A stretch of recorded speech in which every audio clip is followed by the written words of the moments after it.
નમસ્કાર મિત્રો, આપણો આ 10મો લેક્ચર છે. આગળના લેક્ચરમાં આપણે સંસ્થાકીય સુધારા જોયા હતા અને હરિયાળી ક્રાંતિ જોઈ હતી. હવે જે પ્રશ્ન છે આપણો IMP આવે છે, આ પ્રશ્ન ભારતીય અર્થકરણમાં કૃષિનું યોગદાન જણાવો, આવો પ્રશ્ન આવે છે. અને બીજો પ્રશ્ન છે અનાજ સંરક્ષણ, ભારતમાં અનાજ સંરક્ષણ શા માટે જરૂરી બન્યું છે, આવો કોઈ પ્રશ્ન આવે તો આ બે જે ટોપિક છે બહુ મહત્વના છે, ધ્યાન આપજો. તો ભારતીય અર્થકરણમાં કૃષિનું યોગદાન, જે ભારતનું જે આખું અર્થકરણ છે એમાં આપણું જે કૃષિનું શું યોગદાન છે, જે આખી વ્યવસ્થા છે આર્થિક, એમાં કૃષિનું કેટલું યોગદાન છે એની આપણે વાત કરીએ છીએ. તો ખેતી ભારતમાં મુખ્ય વ્યવસાય છે, જે આપણે આગળ પણ વાત કરી હતી કે ભારતનો મુખ્ય વ્યવસાય ખેતી છે અને દેશની અડધા કરતાં વધારે વસ્તી ખેતીમાં જોડાયેલી છે, એટલે એ ભારતનો મુખ્ય વ્યવસાય છે. આઝાદી સમયે કૃષિ ક્ષેત્રે જે ભારણ હતું તે હવે થોડુંક ઓછું થયું છે. અને કૃષિ ક્ષેત્રે ભારણ એટલે કે જે કૃષિમાં જે ઉપજ ઓછી હતી અને તેથી આપણે બીજા દેશમાંથી પણ અનાજ મંગાવવું પડતું હતું, તો એ ભારણ હવે રહ્યું નથી. જે આપણે આગળ ટેકનિકલ સુધારા અને સંસ્થાકીય સુધારા જોયા કે જેને પરિણામ સ્વરૂપ ખેતીના અંદર હરિયાળી ક્રાંતિ થઈ હતી. તો ભારણ જે છે એ ઓછું છે, એમ છતાં પણ હજુ પણ અર્થતંત્રમાં જે કૃષિ છે મહત્વનું યોગદાન ધરાવે છે. તો અર્થતંત્રમાં તેનું યોગદાન મહત્વનું છે. દેશના અડધો અડધ લોકોને રોજગારી પૂરી પાડે. દેશની જે વસ્તી છે, હાલમાં દેશની વસ્તી 1.38 કરોડની ઉપર છે.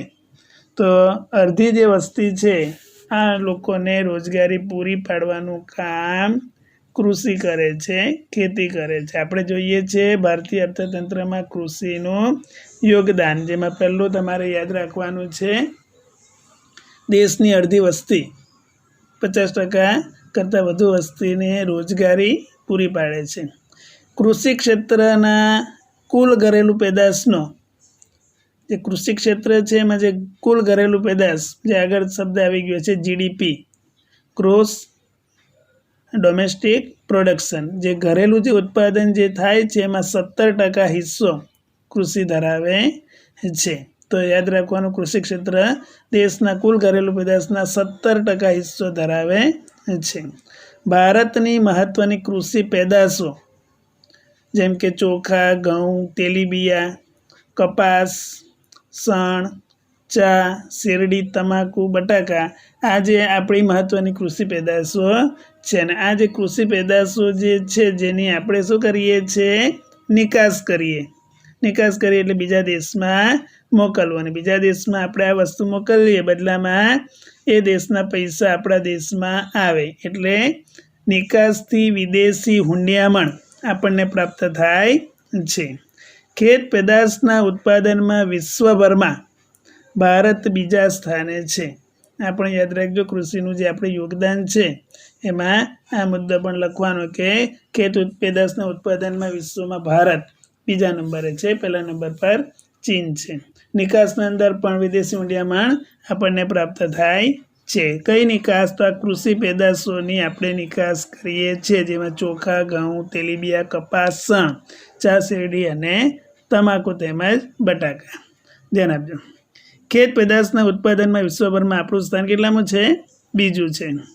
સુતરાઉ કાપડ, ખાંડ, કાગળ, તેલ, આ જે કંઈક કૃષિ પાકો છે કે જે ઉદ્યોગો અને ખાદ્ય સામગ્રીને લગતા પ્રસંસ્કરણ ઉદ્યોગો માટે કાચો માલ, પ્રસંસ્કરણ એટલે યાદ રાખવાનું પ્રોસેસિંગ, જે કોઈક ખાદ્ય સામગ્રીને કોઈ લગતો ઉદ્યોગ છે તો એના માટે એક કાચો માલ પૂરો પાડે છે. જેમ કે જે કપાસ છે કે જેના દ્વારા સુતરાઉ કાપડ ઉદ્યોગ વિકસ્યો છે. જે ખાંડ છે તો એમાં યાદ રાખવાનું, ખેતીની અંદર આપણે જે શેરડી કરીએ છીએ એમાંથી ખાંડ ઉદ્યોગ ચાલે છે. તો આવા જે કંઈક ખેતીના પાકો છે કે જે ઉદ્યોગોમાં આપણને ઉપયોગી છે.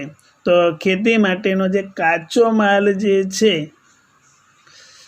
ઉદ્યોગો માટેનો જે કાચો માલ છે એ ખેતીમાંથી આપણને પ્રાપ્ત થાય છે। તો ખાસ યાદ રાખજો કે ઉદ્યોગો માટે કાચો માલ ખેતી પૂરો પાડે છે। કૃષિ ભારતના લોકોને ખોરાક પૂરો પાડે છે। જે કૃષિ છે એ ભારતના લોકોને ખોરાક પૂરો પાડે છે।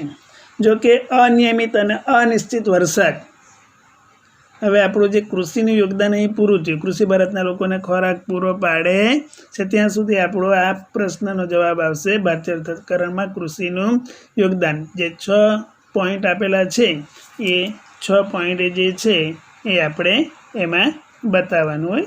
હવે ધ્યાન આપજો। પણ ભારતમાં જે વરસાદ છે અનિયમિત છે, અનિશ્ચિત છે અને બધી જ જગ્યાએ સિંચાઈની સગવડ પણ નથી, એટલે કે સિંચાઈની અલ્પ સગવડને કારણે ખેતી ક્ષેત્રે વૈશ્વિક બજારમાં ભારતનો જે દેખાવ છે તે સાતત્યપૂર્ણ રહ્યો નથી। એટલે કે બીજા જે વિકસિત દેશો છે એની સરખામણીમાં આપણો જે વિકાસ છે એ ઓછો છે, એમ યાદ રાખવાનું।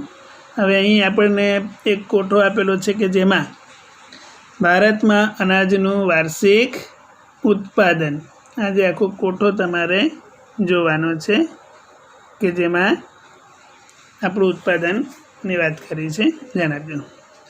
તો 2009-10માં કેટલા કરોડ ટનમાં અનાજનું ઉત્પાદન થતું એ અહીં આપણે જોવાનું છે। અહીં 2009-10 આપેલું છે 218.11, એ પછી 10-11 244.49 કરોડ ટન, એમ પાછળ યાદ રાખવાનું। 11-12માં 259.29, 12-13માં 257.13, 13-14માં 265.04 અને 2014-15માં 252, અને 252 જે છે ત્યાં લાલ આપેલું છે, લાલ એનો અર્થ શું થાય કે જે અનાજ છે વાર્ષિક અનાજનું ઉત્પાદન એમાં શું થયો છે ઘટાડો। જે 265 હતું ને એની જગ્યાએ 2014-15માં 252 બતાવે છે। એટલે આપણે આગળ એક કારણ જોયેલું કે રોકડિયા પાકો જે છે એ ખેતીમાં વધુ ઉત્પાદન કરતાં અનાજના ઉત્પાદનમાં શું થયો છે ઘટાડો થયો છે। તો એ લાલ છે એના માટે તમારે યાદ રાખવાનું છે, ધ્યાન આપજો। અનાજ સંરક્ષણ, આજે કોઈ પણ દેશ માટે અનાજની સુરક્ષા બહુ જરૂરી છે, અને જો અનાજની માંગ વધતી જતી હોય અને અનાજની મોટે પાયે આયાત કરવી પડતી હોય તો તે દેશ માટે તેની રાજકીય સ્વતંત્રતા પણ જોખમમાં મુકાઈ શકે છે। કારણ કે જે મેઇન વસ્તુ આપણે છે ખોરાક, અને ખોરાક માટે જો બીજા પાસે આપણે હાથ લંબાવવા પડતો હોય તો એ જે દેશ છે એ આપણને આર્થિક રીતે ગુલામ બનાવી શકે છે। પણ હરિયાળી ક્રાંતિને લીધે આપણે અનાજ ઉત્પાદનમાં આજે શું બની ગયા છે સ્વાવલંબી। અને સ્વાવલંબી એટલે કે પોતાની જે ઉત્પાદનની વસ્તુ છે જાતે જ આપણે પૂરી પાડી શકીએ છીએ, એટલે કે બીજા પાસે હાથ લંબાવવાની જરૂર પડતી નથી। આપણે કહીએ ને પરાવલંબી, બીજા પર આધાર રાખે, પણ સ્વાવલંબી એટલે આપણો દેશ અનાજની બાબતમાં સ્વાવલંબી બન્યો છે, એટલે કે બીજા દેશમાંથી અનાજ લાવવાની જરૂર પડતી નથી। અનાજ ઉત્પાદનમાં આપણે સ્વાવલંબી બન્યા છે, અને અનાજ ઉત્પાદનમાં વધારા સાથે દેશની વસ્તીમાં પણ વધારો થયો। 1951માં 36 કરોડ અને 10 લાખની વસ્તી હતી, અત્યારે 1 અબજ અને 38 કરોડ, જો કેટલી વસ્તી વધી ગઈ તમે જુઓ। ત્યારે 36 કરોડ હતી જે અત્યારે 1 અબજ ને 38 કરોડ, એટલે કે 138 કરોડ થઈ છે। 36 કરોડ હતી એની જગ્યાએ 138 કરોડ અત્યારે હાલમાં 2020માં થઈ છે। આ 125 કરોડથી વધુ આ જે આંકડો છે ને એ 13-14નો છે કે આજે 125 કરોડથી વધુ છે, તેથી અનાજની માંગ પણ, અનાજની જે માંગ છે એ પણ ધીરે દિવસે વધતી જાય છે। આમ છતાં આપણા દેશમાં છેલ્લા 5 વર્ષમાં અનાજનું ઉત્પાદન વધ્યું છે। આપણા દેશમાં જે અનાજનું ઉત્પાદન છે એમાં પણ વધારો થયો છે। 1950-51માં આપણા દેશમાં અનાજનું ઉત્પાદન કેટલું થયું હતું 51 કરોડ ટન। 1950-51માં અનાજનું ઉત્પાદન 51 કરોડ ટન થયું હતું, જે વધીને 2013-14માં એ ઉત્પાદન કેટલું થઈ ગયું 250 65.04 કરોડ ટન, એટલે કે 51 કરોડથી વધીને આપણે જોઈએ તો 4 ગણું કહેવાય, 4 ગણા કરતાં પણ વધી ગયું. તો આજે આપણી પાસે એટલું અનાજ છે કે દેશની ન્યૂનતમ જરૂરિયાત પૂરી કરી શકાય છે. અને તમને ખબર જ છે કે અત્યારની જે કોરોનાની પરિસ્થિતિ થઈ એમાં જે ગરીબો કે જે કોઈ કામ ધંધો બધો એમનો ન થઈ શક્યો, તો આવા લોકોને સરકારે 4-5 મહિનાથી અનાજ પૂરું પાડે છે અને ડિસેમ્બર સુધી એ અનાજ પૂરું પાડવાના છે. તો ટૂંકમાં આજે કંઈક અનાજ પૂરું પાડ્યું એના માટે સરકારે શું કરવા પડે, તે અનાજનો સ્ટોક કરવા પડે. તો આ ભંડાર ટકાવી રાખવું અને તેમાં વધારો કરવો એ આવશ્યક છે. અને એના માટે સરકારે અનાજનો બફર સ્ટોક આગળ બી શબ્દ આવેલો છે, સંગ્રાહક જથ્થો. બફર સ્ટોકનો અર્થ યાદ રાખવાનું, સંગ્રાહક જથ્થો, કે જે સરકાર પોતાના જે સરકારી ગોડાઉનમાં રાખે છે. અને દુકાળ કે ઓછા અનાજ ઉત્પાદન સમયે અનાજની તંગીને અટકાવવા માટે આ જે સ્ટોક છે એ ગરીબ લોકો માટે આપે છે. અનાજના ગોદામોમાં રહેલ અનાજને સાચવવાની વૈજ્ઞાનિક પદ્ધતિઓ અપનાવીને અનાજનો બગાડ થતો અટકાવી શકાય અને આ અનાજ હજારો ગરીબ પરિવારોને વિનામૂલ્યે આપીને ભૂખ મિટાવી શકાય છે. અત્યારે જે ગરીબી રેખાની જે જીવતા લોકો માટે જે કાર્ડની વ્યવસ્થા કરી છે, BPL કાર્ડ, તો આવા જે હજારો ગરીબ પરિવારો છે એને વિનામૂલ્યે અનાજ પૂરું પાડી શકાય છે. તો અનાજનો બગાડ અટકાવવો એ અત્યારના સમયની ખૂબ જ જરૂરિયાત છે, તાતી જરૂરિયાત છે, એટલે અગત્યની જરૂરિયાત છે. અને અનાજના સંગ્રહણ અને પ્રબંધનની વ્યવસ્થા પણ સુદૃઢ કરવી ખૂબ જ આવશ્યક છે.